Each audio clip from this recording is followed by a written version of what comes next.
కనుక కంటిన్యూ అవుతే with in నా ఎక్స్పెక్టేషన్ ప్రకారం నెక్స్ట్ 3 yearsలో ఇప్పుడు మనకి single screens I'm talking about 50% of the single screens వెళ్ళిపోతాయి.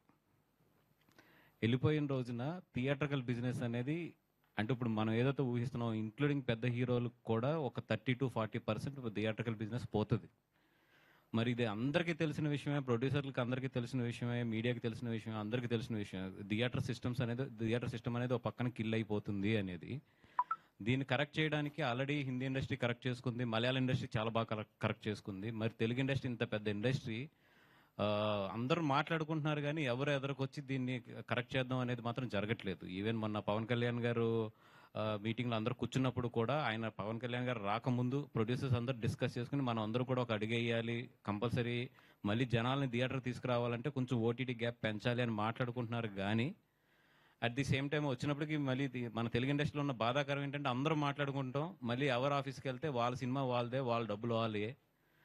ఒక సినిమాకి వాళ్ళు ఏమైనా ఎక్కువ రేట్ ఇస్తే మొత్తం రూల్ అంతా కూడా బ్రేక్ అయిపోతుంది.